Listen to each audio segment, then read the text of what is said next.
People love to romanticize the 1990s. They call it the last real childhood, the final era before smartphones ruined everything. That narrative sounds comforting, but it creates a blind spot. When we turn the 90s into a golden age, we stop examining how growing up during that decade actually shaped our nervous systems, our relationships, and our identity. And the people who grew up in the 1990s carry very specific psychological patterns, some deeply adaptive, some quietly costly. Let's get into what really happened to the minds that developed in that era. You were raised in the space between analog and digital, and that changes your brain. If you grew up in the 1990s, you experienced childhood largely offline and adolescence partially online. That transitional exposure is psychologically unique. You formed early attachment patterns, social skills, and self-concepts without constant digital surveillance. You played outside. You were bored. You navigated face-to-face conflict without screenshots or group chats documenting every mistake. Then, just as your identity became fragile and socially sensitive, adolescence, the internet arrived. Platforms like early chat rooms, instant messaging, and later social media began shaping peer dynamics. This timing matters. Developmental psychology tells us that adolescence is when social comparison intensifies and the brain becomes highly sensitive to peer evaluation. So 90s kids learned intimacy in person, but comparison online. That hybrid upbringing often produces adults who value privacy deeply, yet feel pulled toward digital validation. They remember what it feels like to exist without an audience. That memory creates both nostalgia and tension. Many struggle with boundaries around technology not because they're addicted in the simplistic sense, but because their developmental blueprint was interrupted mid-construction. You learned independence earlier than people realize, and it shaped your stress response. The 1990s were the peak era of the latchkey kid. Dual-income households became more common, and many children came home to empty houses. That autonomy built competence. It also built hyper-independence. Attachment research consistently shows that when children learn early that they must self-soothe, self-manage, and problem-solve alone, they develop strong executive functioning. But they can also internalize the belief that needing help is weakness. Many adults who grew up in the 90s are highly capable but uncomfortable with vulnerability. They pride themselves on handling things alone. They struggle to delegate, to ask for emotional support, or to admit confusion.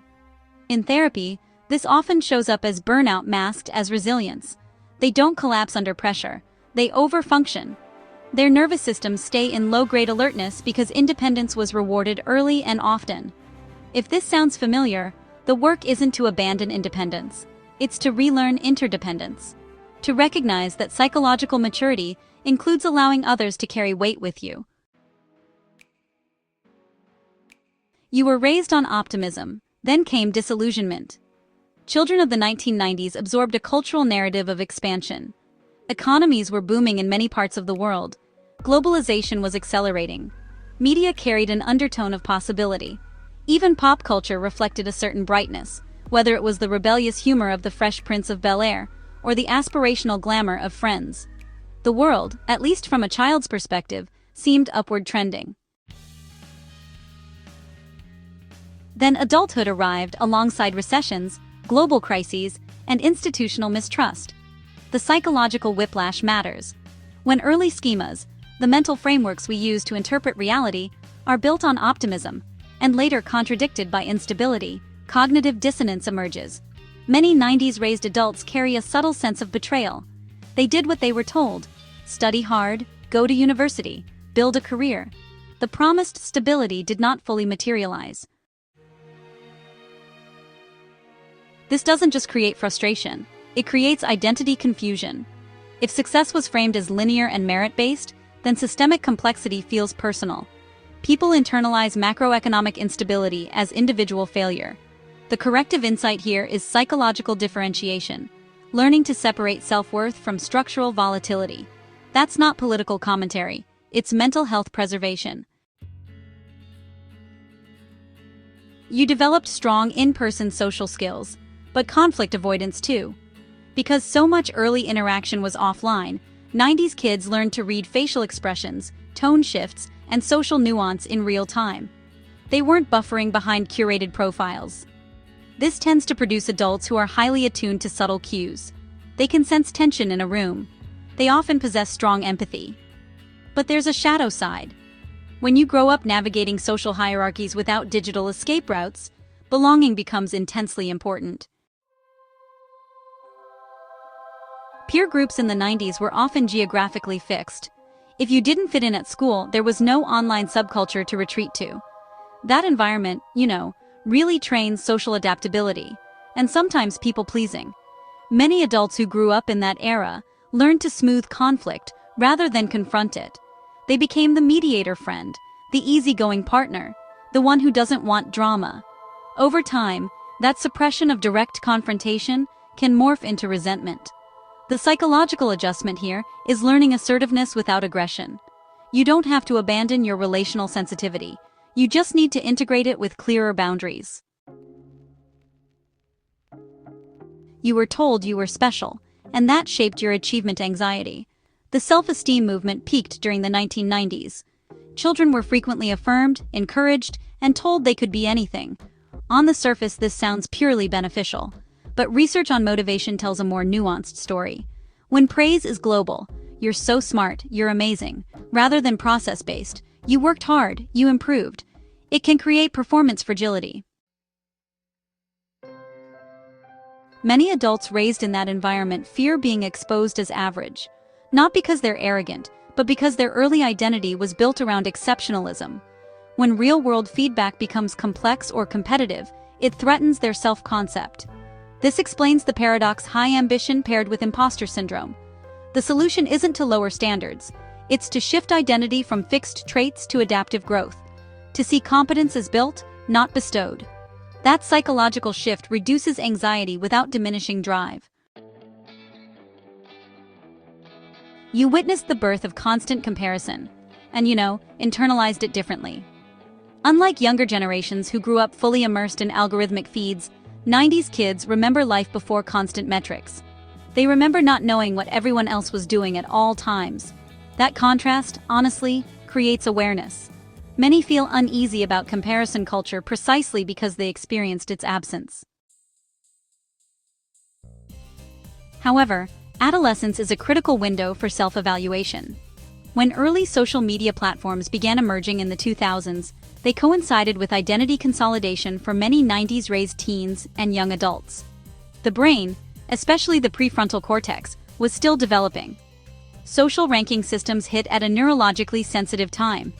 This often results in adults who intellectually criticize comparison culture, yet emotionally react to it. They know better, but still feel the pull. The practical work here involves intentional exposure management, curating digital environments not just for productivity, but for psychological hygiene. You grew up with slower time, and your nervous system remembers. One of the most overlooked psychological imprints of the 1990s is tempo. Information traveled slower. News cycles lasted longer. Entertainment was scheduled. You had to wait for episodes of shows like Seinfeld to air.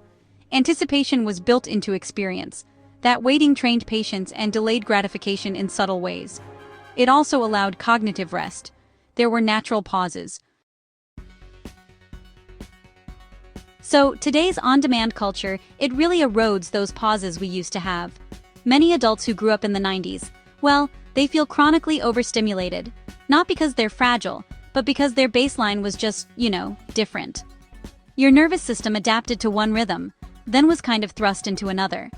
And recognizing this, it isn't nostalgia, it's actually regulation. Reintroducing intentional slowness, whether that's through scheduled offline time or just single-task focus, isn't regression. It's honestly about aligning with your developmental wiring. You carry both adaptability and quiet grief. Here's something that's rarely acknowledged. Growing up in a transitional decade creates, a subtle mourning process. You're adaptable. You understand both analog and digital language. You can function across generational divides. That flexibility is a strength. But you also remember a world that doesn't exist anymore. The absence of constant documentation. The mystery of unanswered questions before search engines. The feeling of being unreachable.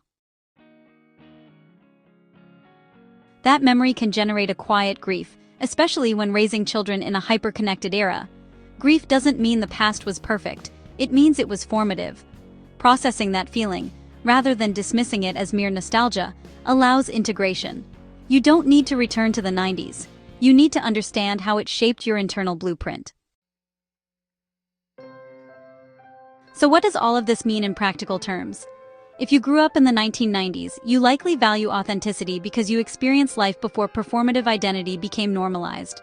You may struggle with asking for help because independence was your early currency. You might feel tension between optimism and cynicism because your developmental narrative was interrupted by global shifts. None of these patterns are fixed traits, they're adaptations. And psychology becomes powerful when we see adaptations clearly, rather than romanticizing or pathologizing them. The goal isn't to idolize your decade or criticize it. It's to examine how context shapes cognition. Human behavior doesn't emerge in a vacuum. It forms in response to environment, culture, technology, and timing. The 1990s were a specific psychological ecosystem. If you developed there, parts of that ecosystem live in you. Understanding that gives you leverage. You can keep the resilience, the in-person empathy, the tolerance for boredom. You can soften the hyper-independence, the performance anxiety, the conflict avoidance. That's integration, that's maturity. And that's what this channel is about. If you value understanding the deeper patterns beneath your behavior, not just labeling yourself with generational stereotypes, then you're in the right place. Subscribe to It's All Psychological if you want more conversations that treat the human mind with nuance and respect. And, share this with someone who grew up in the 1990s and still feels the quiet tension between two worlds. The more we understand how context shapes us, the more intentionally we can shape ourselves.